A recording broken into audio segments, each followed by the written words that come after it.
एक बार भूपति मन माही, एक बार भूपति मन माही। भय गलानि मोरे सुत नाही, भय गलानि मोरे सुत नाही। राजा दशरथ कि आज कोई पुत्र नहीं है, बहुत दुखी है महाराज दशरथ। देखिए जो सूर्य वंश है मैं दर्शन करा ही रहा हूं, बहुत विस्तार है, लेकिन कथा को और ही आगे लेकर जाना है, क्योंकि भगवान कृष्ण का आज प्रागट्य भी होगा संध्या कालीन वेला में। तो कथा बहुत है, हरि अनंत हरि कथा अनंत, इसलिए हम सब समचित्त में श्रवण करते हुए चलेंगे और पूर्ण कथा श्रवण करेंगे, कोई बचेगा नहीं, चाहे छोटे में ही श्रवण करेंगे। राजा दशरथ को बहुत बड़ी गलानी है कि मेरे कोई पुत्र नहीं, कम से कम अगर कोई पुत्र हो जावे ना तो मेरा वंश तो चला सकेगा। आज राजा दशरथ चले जाते हैं वशिष्ठ जी के पास में। गुरु गृह गयाऊं तुरत महिपाला, गुरु गृह गयाऊं तुरत महिपाला। चरण लागी कर विनय विशाला, चरण लागी कर विनय विशाला। जैसे ही राजा दशरथ जाते हैं अपने गुरु वशिष्ठ जी के पास में, प्रणाम करते हैं, भगवान कृपया करके मुझे कुछ मार्ग दर्शन करिए, मेरा पुत्र की प्राप्ति मुझे नहीं है, कुछ ऐसा उपाय करें, कुछ यज्ञ इत्यादि कराइए जिससे मुझे भी कुछ पुत्र प्राप्ति हो जाए, क्योंकि आप तो मेरे पुरोहित हैं और मैं आपका यजमान हूं, लेकिन जो आपका पुत्र है ना उसका भी तो कोई यजमान होना चाहिए। वशिष्ठ जी महाराज कहे अवश्य ही, क्योंकि कहा गया है उपरोहित का अर्थ यही होता है पूरे अग्रे हितम इत उपरोहितम,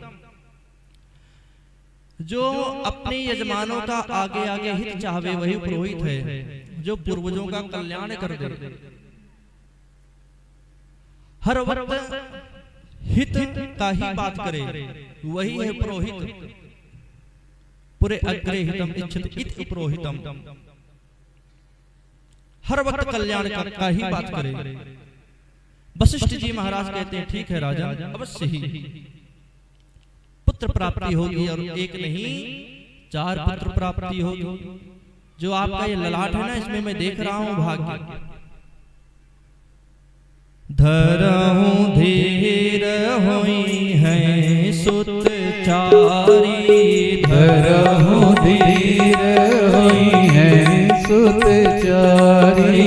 त्रिभुवन विदित भगत भयहारी, त्रिभुवन विदित भगत भयहारी। राजन आप चिंता ना करें, 4 पुत्र होंगे, 1-2 नहीं। और वही श्री सुखदेव जी महाराज राजा परीक्षित को श्रवण कराते हैं, और इधर बाबा भी लेखन करते समय वो नजदीक आ गया।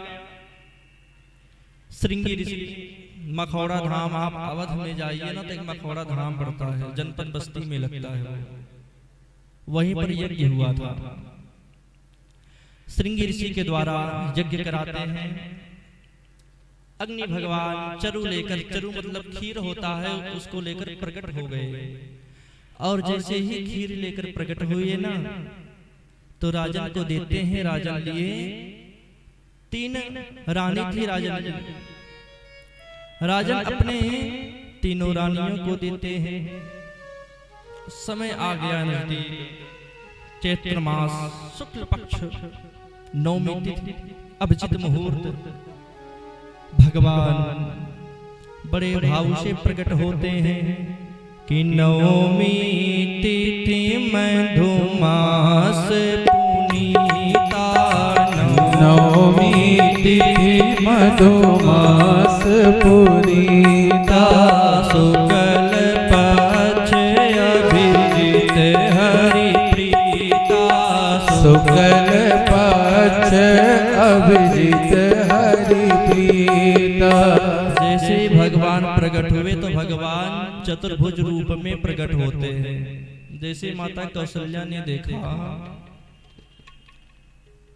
कि ये तो चतुर्भुज रूप में प्रकट हुए हैं, कहते हैं अरे गोविंद, पहले बार तो आप पीतांबर धारण करके आए हैं और चतुर्भुज रूप में प्रकट हुए हैं। कोई अगर देख लेगा तो क्या समझेगा कि ये कोई असुर वगैरह तो नहीं है, कोई राक्षस तो नहीं आ गया है, कोई ऐसे आता है। कम से कम आप छोटे से बालक के रूप में आइए, जैसे संसार में सब बालक आते हैं, थोड़ा रुदन करिए आप।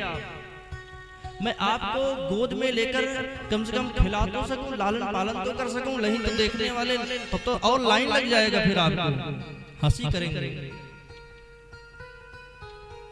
भगवान कहते हैं अवश्य माता, जो आपका आज्ञा। भय प्रगट कृपाला दीन दयाला कौशल्या हितकारी हर्षित महतारी मुनि मनहारी अद्भुत रूप निहारी लोचन अभिरामा तन धनु श्यामा निज आयुध भुज चारी सन बनमाला नयन विशाला शोभा सिंधु करारी कहे तुई कर जोरी स्तुति तो सभी लोग भाव से गान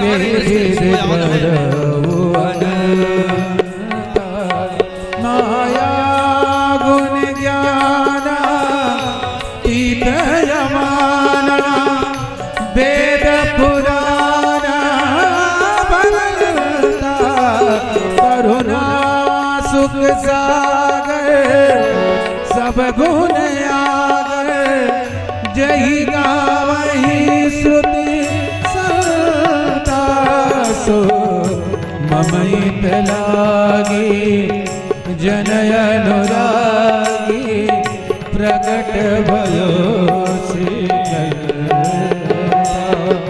ब्रह्मांड निकाया निर्मित माया रोम रोम प्रतिभेद कहे मम उर शोभासी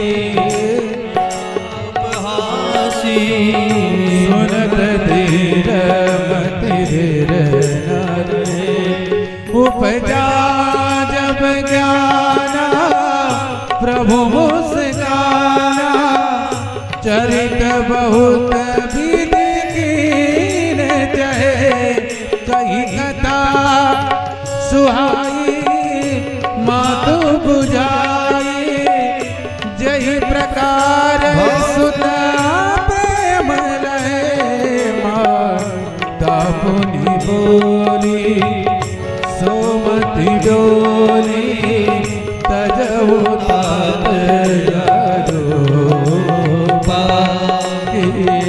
जैसी सुलीला अति प्रियशीला या सुख परम अनुपा सुनी बचन सुजाना रोदन ठाना होए बालक सुरभूपा यह चरित जो गावहि हरिपद पावहि तेन पर भवगोपा यह चरित जो गावहि हरिपद पावहि तेन पर भवगोपा यह चरित जो गावहि हरिपद पावहि तेन पर भवगोपा विप्रदेन सुर संतहित लीन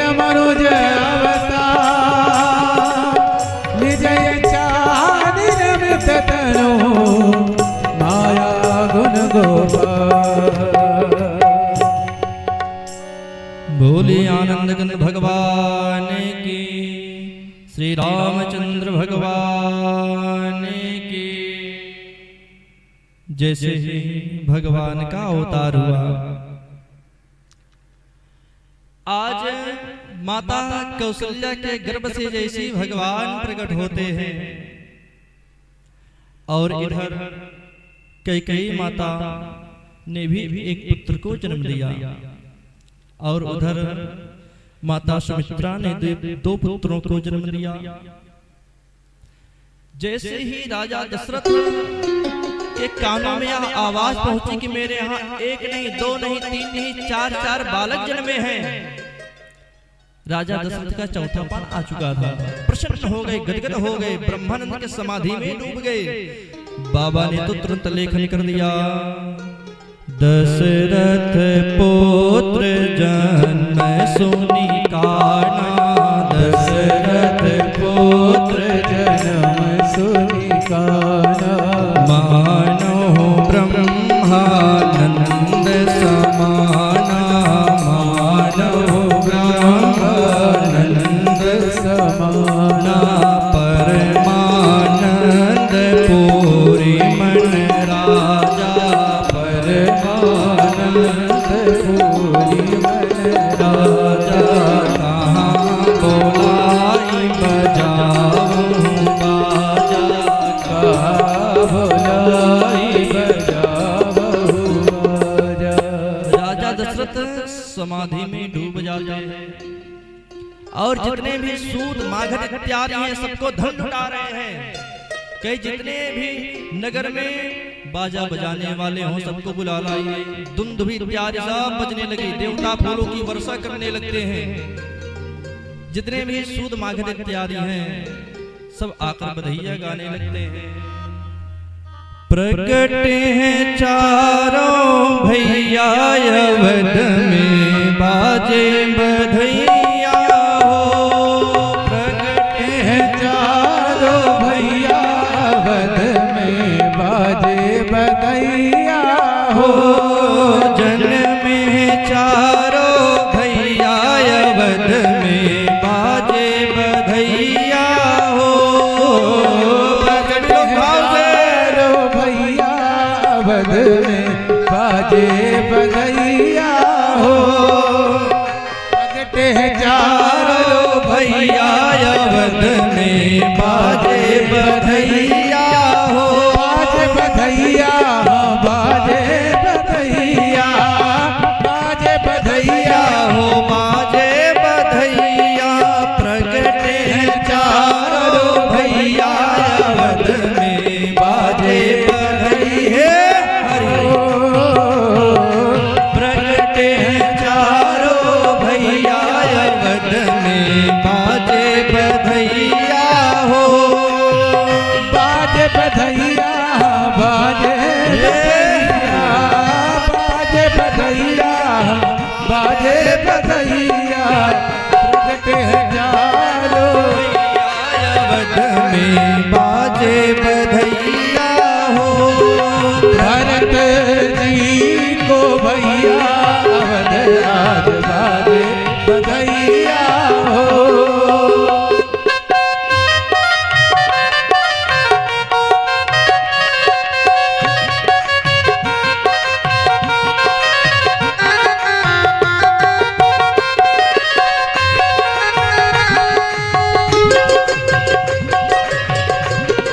सभी लोग भाव से गोविंद का नाम लें।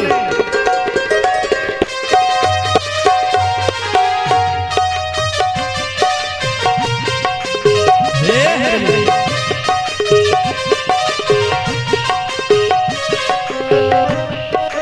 गलिन गलिन में धूम मची है, गलिन में धूम मची है, गलिन में धूम मची है, गलिन गलिन में से धूम मची है, बाज रही सहनैया अवध में बाजे बधैया हो। हे हरि सभी लोग यथास्थान खड़े हो जाएं। गलिन गलिन में धूम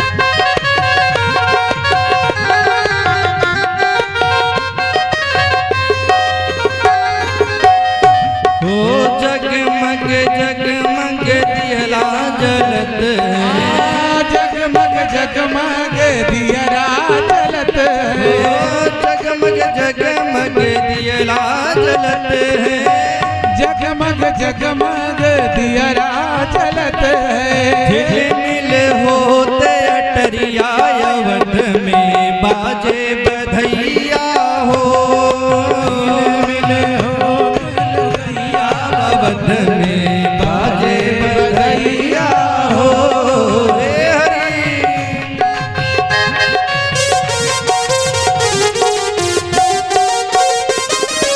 जय हो।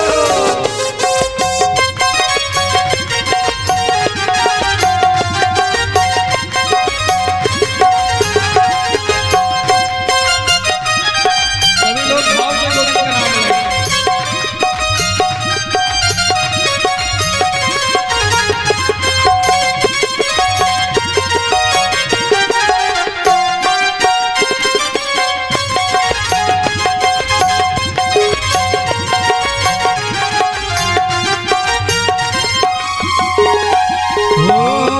कौन लुटावे हीरा मोती, कौन लुटावे हीरा मोती, कौन लुटावे हीरा मोती, लुटावे हीरा मोती, कौन लुटावे रुपया अवध में बाजे बधैया हो, कौन लुटावे रुपया अवध में बाजे बधैया हो,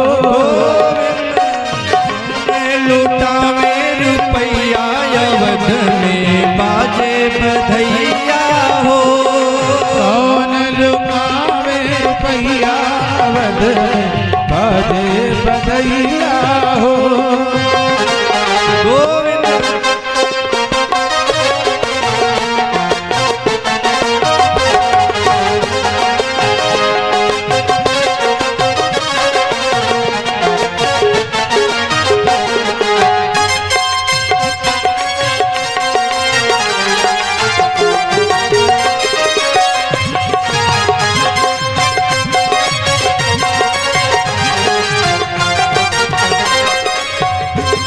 कौन लुटारा संतों ने बड़े भाव से लेखन किया है। राजा लुटावे हीरा मोती, राजा लुटावे हीरा मोती, ओ राजा लुटावे हीरा मोती, राजा लुटावे हीरा मोती, मैया लुटावे रुपया अवध में बाजे बधैया हो, मैया लुटावे रुपया अवध में बाजे बधैया हो, मैया लुटावे रुपया अवध में बाजे बधैया हो, मैया लुटावे रुपया अवध में बाजे बधैया हो। हे हरि भाव से बाजे बधैया हो।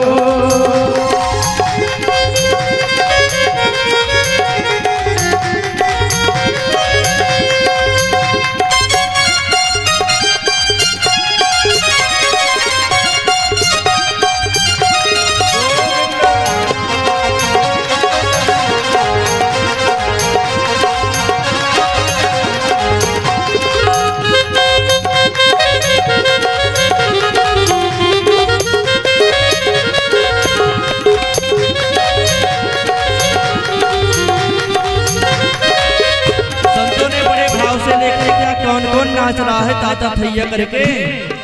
झांझ मृदंग ताल डप बाजे, झांझ मृदंग ताल ढप बाजे, झांझ मृदंग ताल डप बाजे, झांझ में दंग ताल ढप बाजे, नाचत ताता थैया अवध में बाजे बधैया हो, नाचे हैं ताता थैया हे हरि बधैया हो। जन्म है रघुरैया बधैया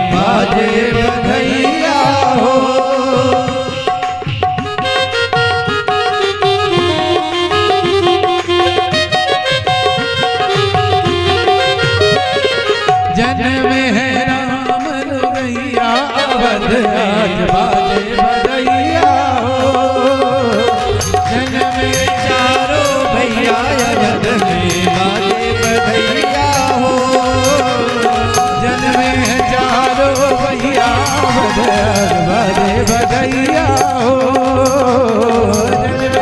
चारों भैया बाजे बधैया हो।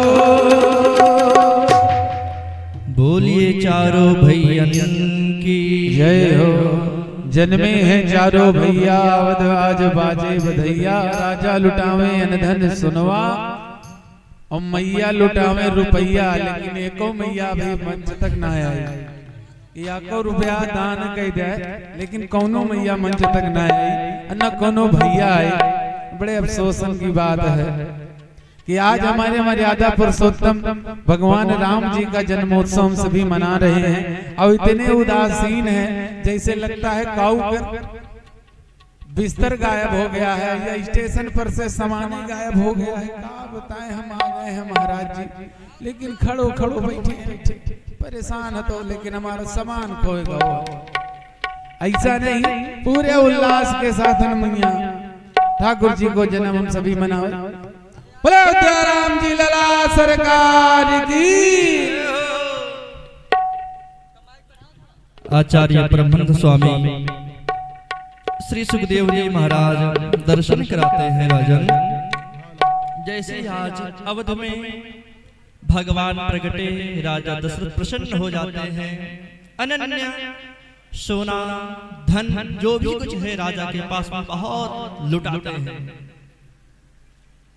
लेकिन भगवान 12 बजे दिन में ही प्रकट हुए। और जैसे ही दिन में प्रकट होते हैं ना, तो आचार्य परमहंस स्वामी श्री सुखदेव जी महाराज दर्शन कराते हैं कि जो भगवान सूर्य हैं वो 1 माह तक रुक गए। 1 महीना केवल दिन ही दिन रहा, रात्रि हुई ही नहीं। मास कर दिवस भा मरम न जाने को, रथ समेत रवि था क्यों निशा कवन विधि हो। भगवान सूर्य केवल 1 माह तक दर्शन ही करने लगे श्री रामचंद्र जी भगवान का। अब तो चंद्रमा को क्रोध आ गया, भगवान से रुष्ट हो गया। प्रभु से कहता बताइए, अगर आपको प्रकट होना था तो आप 12 बजे रात्रि में ही प्रकट होते। ये तो अगर 12 बजे दिन में ही आप प्रकट हुए, कम से कम रात्रि तो होती, मैं भी तो दर्शन आपका कर लेता। मुझे तो मौका ही नहीं मिल रहा है दर्शन करने के लिए। भगवान ने कहा चलो ठीक है, अभी आपको नहीं मौका मिल रहा है ना, तो मैं ऐसा कुछ करता हूं कि हर वक्त जब मेरा कोई नाम ले तो आपका भी नाम उसमें जुड़ा रहे, तब तो आप प्रसन्न होंगे। भगवान कहते हैं अगर मेरा कोई नाम लेगा तो पहले आपका भी नाम लेगा। श्री राम चंद्र भगवान, बोलिए श्री रामचंद्र भगवान की जय हो। तब भी चंद्रमा प्रसन्न नहीं हुआ। भगवान के अब मैं क्या बताऊं, चलो ठीक है, अभी आप नहीं प्रसन्न होते ना, तो मैं जब कृष्णावतार में आऊंगा, द्वापर में जब मैं अवतार धारण करूंगा ना, तब 12 बजे रात्रि में ही धारण करूंगा। चंद्रमा बड़ा प्रसन्न हो गया। राजा दशरथ वशिष्ठ जी को बुलवाते हैं, नामकरण संस्कार कराते हैं। आचार्य परमहंस स्वामी श्री सुखदेव जी महाराज दर्शन कराते हैं कि राजा, और इधर पूज्यपाद बाबा गोस्वामी श्री तुलसीदास जी महाराज लेखन कर दिए। सो सुख धाम राम यस नामा, सो सुख धाम राम यस नामा, अखिल लोकदायक विश्रामा, अखिल लोकदायक विश्राम। जो सुख के धाम होंगे, समस्त सृष्टि को रचेंगे, पालन करेंगे। आज परमहंस स्वामी श्री सुखदेव जी महाराज दर्शन कराते हैं, उन्हीं का नाम राम होगा। जो सर्वस्व हित सोचेंगे, प्रजा का पालन करेंगे, सुख के धाम होंगे, उनके रहने से सबको सुख ही सुख प्राप्त होगा। वशिष्ठ जी भरत जी का नाम रखते हैं। विश्व भरण पोषण कर जोई, विश्व भरण पोषण कर जोई, ताकर नाम भरत यश होई, ताकर नाम भरत यश होई। जो विश्व का भरण और पोषण करेंगे उन्हीं का नाम भरत होगा। हर वक्त कोई भी इनके श्री चरणों में आ जाएगा ना, पालन करेंगे, रक्षा करेंगे, उन्हीं का नाम भरत होगा। भरण और पोषण में हर वक्त लगे ही रहेंगे। उसके बाद में श्री सुखदेव जी महाराज कहते हैं, दशरथ, वशिष्ठ जी ने तीसरे पुत्र का नामकरण किया। जाके सुमिरन तेरे पुनासा, जाके सुमिरन तेरे पुनासा, नाम शत्रुघ्न वेद प्रकाशा, नाम शत्रुघ्न वेद प्रकाशा। जिसके सुमिरन से शत्रुओं का नाश हो जाएगा उन्हीं का नाम शत्रुघ्न होगा। लक्ष्मण जी का नाम रखते हैं। लक्षण धाम राम प्रिय, सकल जगत आधार, गुरु वशिष्ठ तेहि राखा, लक्ष्मण नाम उदार। जो जगत के आधार होंगे, राम जी के श्री चरणों में हर वक्त विराजमान रहेंगे, उन्हीं का नाम लक्ष्मण होगा। भगवान राम बाल्यावस्था में हैं, अपने मित्रों के साथ में खेलते हैं। राजा दशरथ उनको बुलाने की कोशिश करते हैं कि आओ कम से कम मेरे गोद में भोजन कर लो, लेकिन भगवान राम नहीं आते हैं। माता जाती है कौशल्या, भगवान राम को उठाकर लाती हैं, राजा दशरथ के गोद में करती हैं और राजा दशरथ बड़े भाव से लालन और पालन करते हैं। भगवान राम धीरे धीरे और आगे बढ़ते हैं। जैसे ही बड़े हुए गुरु के यहाँ जाते हैं पढ़ने के लिए। गुरु गृह गए पढ़न रघुराई, गुरु गृह गए पढ़न रघुराई, अल्प काल विद्या सब पाई, अल्प काल विद्या सब पाई। भगवान तो वैसे ही सर्वस्व कलाओं से परिपूर्ण है, लेकिन मनुष्य योनि में जन्मे हैं, प्रकट हुए हैं, तो भगवान यह कर्तव्य भी बनता है कि मैं शिक्षा भी ग्रहण करूं। गुरु के यहाँ जाते हैं, अल्पकाल में ही विद्या को ग्रहण किया। पुनः जैसे विद्या को ग्रहण करके आते हैं, विश्वामित्र राजा दशरथ के यहाँ आए और दोनों पुत्रों को मांगते हैं, राम जी को और लक्ष्मण जी को। विश्वामित्र लेकर गए, भगवान ताड़का का वध करते हैं। पुनः भगवान चले जाते हैं जनकपुर में और वहां पर उनका विवाह संपन्न होता, धनुष यज्ञ इत्यादि को करते हैं, तोड़ते हैं। जितने भी राजा बैठे हैं सबको देखते देखते भगवान धनुष को तोड़ दिए।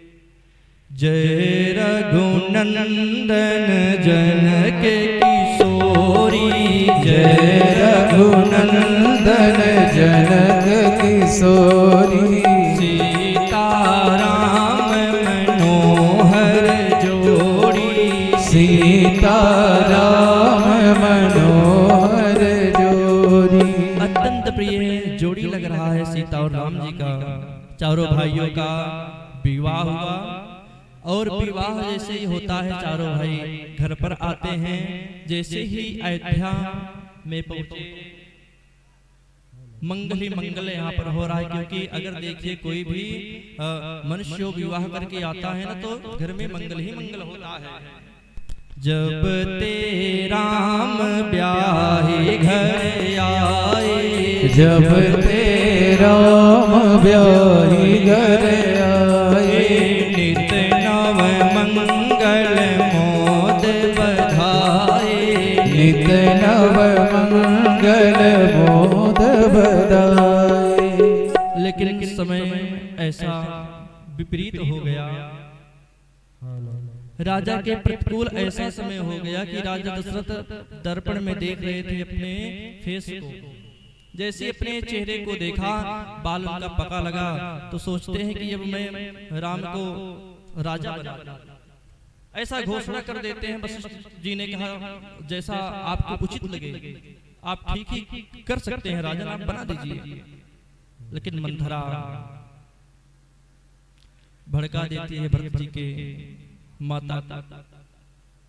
जैसी भड़काई, इधर जो कैकेयी है ना, पूज्यपाद बाबा गोस्वामी तुलसीदास जी महाराज दर्शन कराते हैं भाव से कि वो राजा दशरथ के पास में जाते हैं और अपने 2 वरदानों को मांगा, क्योंकि कथा बहुत ही विस्तार से है। और जो राजा दशरथ हैं उनको वचन दे चुके थे। एक बार देवासुर संग्राम हो रहा था, वहां पर राजा दशरथ कैकेयी को लेकर गए थे,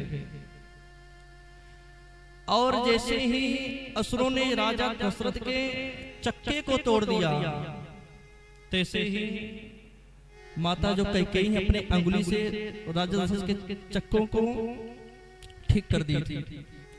राजा दशरथ को गिरने नहीं दिया।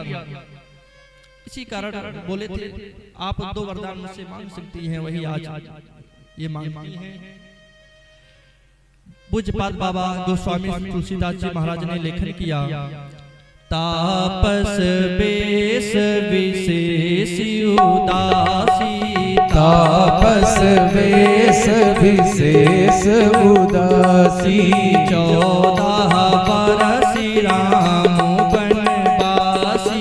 14 बरस राम बनवासी। मैं 14 वर्ष के लिए वनवास मांग रही हूँ। राम जी को पता चला, और जैसे ही राजा दशरथ ये मांगती है, राजा दशरथ तो मूर्छित होकर गिर पड़े। लेकिन भगवान राम कहते हैं आप चिंता न करें, मैं अवश्य जाऊंगा 14 वर्ष के लिए। भगवान राम, लक्ष्मण, माता सीता चलती हैं। बीच में केवट मिला। केवट गंगा पार उतारता है, और जैसे ही पूज्यपाद बाबा गोस्वामी श्री तुलसीदास जी महाराज ने लेखन किया कि मांगी नावन केवट आना। मांगी नावन केवट आना। कहूँ तुम्हार मरम मैं जाना। कहाई तुम्हार मरम मैं जाना। जैसे ही भगवान केवट को मिलते हैं, पहले तो पार उतारा, लेकिन कुछ मांग नहीं रहा था। भगवान ने कहा देखिए मैं बिना दिए तो यहाँ से कुछ जा ही नहीं सकता हूँ। भगवान राम के पास में कुछ नहीं था। माता सीता अपने एक अंगूठी धारण की हुई थी मुद्रिका, उसको उतारकर केवट को दे देती हैं। आगे जैसे ही श्री रामचंद्र जी भगवान, माता सीता लक्ष्मण को लेकर बढ़ते हैं। चित्रकूट पहुंचे। 12 वर्षों तक चित्रकूट में विराजमान रहे। बाबा ने तुरंत लेखन कर दिया, चित्रकूट रघुनंदन छाए। चित्रकूट रघुनंदन छाए। समाचार सुनी सुनी मुनि आए। समाचार सुनी सब मुनि आए।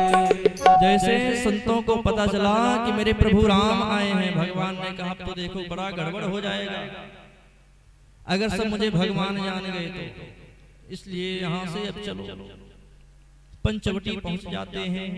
सुपनखा आई, बढ़िया सुंदर वेश धारण करके भगवान को वर्ण करना चाहा, लेकिन भगवान के इशारे से लक्ष्मण जी उसके नाक को काट देते हैं। और जैसे ही नाक कान काटे तैसे ही वो चली जाती है रावण के पास में। पूरा वृत्तांत रो करके बताया। रावण ने कहा ये मेरे बहन की नाक काटी है ना, इसलिए मैं भी इसके पत्नी को हरण कर लाऊंगा, क्योंकि जैसे ये मुझे दुख दे रहा है, और अगर विवाह ही करने गई थी तो ये विवाह नहीं किया ना, इसलिए मैं भी इसको तड़पाऊंगा। रावण एक ब्रह्मचारी का वेश धारण करके आता है, जैसे ब्रह्मचारी का वेश धारण किया इधर सीता जी को हरण कर ले जाता है। जैसे सीता जी को हरण किया, राम लक्ष्मण जब आते हैं देखते हैं माता सीता नहीं थी, तैसे खग मृग जितने भी लोग थे सबसे पूछने लगे। बाबा ने तुरंत लेखन कर दिया, हे खग मृग हे मधुकर श्रेणी, हे खग मृग हे मधुकर श्रेणी, तुम देखी सीता मृग नैनी, तुम देखी सीता मृग नैनी। जब भगवान पूछते हैं पता नहीं चलता माता सीता का, खोजते खोजते चले जाते हैं माता सबरी के पास में। जैसे माता सबरी के पास में गए, माता सबरी को दर्शन लेते हैं, नवदा भक्ति का उपदेश दिया। उसके बाद में खोजते खोजते चले जाते हैं घोर जंगल में। वहाँ हनुमान जी ब्राह्मण का वेश धारण किए हुए थे। जैसे हनुमान जी महाराज ब्राह्मण का वेश धारण किए हुए थे, बाबा ने तुरंत लेखन कर दिया कि हनुमान जी महाराज भगवान श्री रामचंद्र जी से कहते हैं, को तुम श्यामल गौर शरीरा, को तुम श्यामल गौर शरीरा, क्षत्रिय रूप फिरहु बनवीरा, क्षत्रिय रूप फिरहु बनवीरा। आपका यह जो वर्ण है बड़ा ही सौंदर्य है, लेकिन आप तो महाराज लगते क्षत्रिय हो, कौन हो आप? भगवान कहते हैं मैं राजा दशरथ का पुत्र हूं। जैसे भगवान ने कहा, हनुमान जी महाराज अपने वेश में आ जाते हैं। राजा सुग्रीव से मित्रता कराते हैं। जैसे राजा सुग्रीव से मित्रता कराए, भगवान चुपके से आज बाली का वध करते हैं और सुग्रीव के किष्किंधा का राजा बना देते हैं। जैसे सुग्रीव महाराज को किष्किंधा का राजा बनाए, इधर सुग्रीव इत्यादि हनुमंतलाल जी महाराज जितने भी वानर सेना थे सब भगवान का साथ देते हैं। राम सेतु का निर्माण किए, लंका को जाते हैं और वहां से रावण का वध करके माता सीता को लेकर आते हैं। जैसे अयोध्या के प्रस्थान किए, बाबा ने तुरंत लेखन कर दिया, चलत विमान कोलाहल होई, चलत विमान कोलाहल होई, जय रघुवीर कहूँ सब कोई, जय रघुवीर कहि सब कोई, जय रघुवीर कहि सब कोई। जैसे भगवान वहां चलते सब जय जयकार करने लगते हैं। और आज भगवान 14 वर्षों के बाद में श्री अवधाम में पधारते हैं। बोलिए भक्तवत्सल भगवान की। और जैसे ही 14 वर्ष के बाद भगवान पधारे, अयोध्यावासी अत्यंत खुशी में डूब पड़ते हैं और घी के दिए जलाते हैं, पटाखे फोड़ते हैं, वही दीपावली मनाई जाती है। राम राज बैठे त्रिलोका, राम राज बैठे त्रैलोका, हर्षित भय गए सब शोका, हर्षित भय गए सब शोका। सब प्रसन्न हो गए, हरियाली हरियाली आ जाती है। वहीं से दीप उत्सव जो हम सब दीपक मनाते हैं ना, जलाते हैं ना, भगवान के आवागमन में ही जलाते हैं कि मेरे यहाँ हर वक्त लक्ष्मी की ही प्राप्ति हो, बुद्धि विद्या तेज बल जिसकी प्राप्ति हो। इसी प्रकार हम सब संक्षिप्त में भगवान श्री रामचंद्र जी के अवतार से लेकर राज्य तिलक के कथाओं को श्रवण किए। आइए हम सब भगवान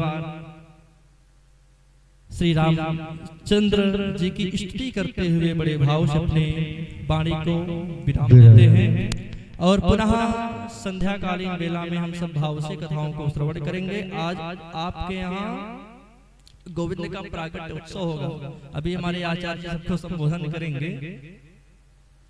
श्री रामचंद्र कृपाल भज मन हरण भव भय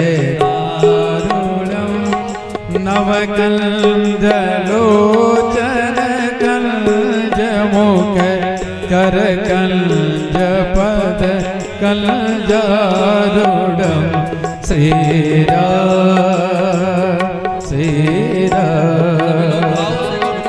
कंदप अगणित अमित छवि नवनील नीरद सुंदर पटपीत मानहु तड़ित रुचि सुचि नौमी जनक सुतावरं नौमी जनक सुतावरं भजु दीन बंधु दीनेश दारो दैत्यवंश निकंदनो रघुनंद आनंद कंद चंद दशरथ नंदनो श्री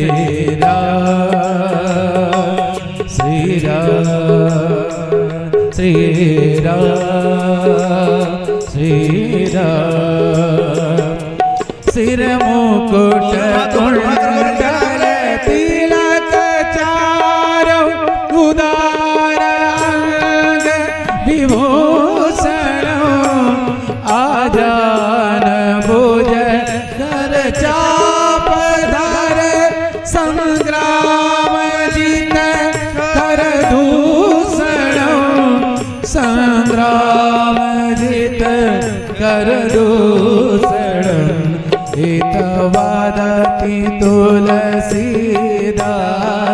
शंकर शेष मुनि मनरंजनम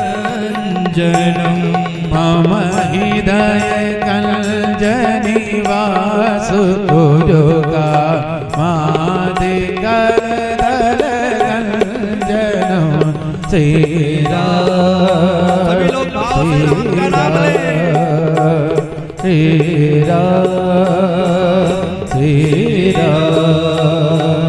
मन जाहि राचौ नीली सोवर साज सुंदर सावरो करुणा निधान सुजान शील सने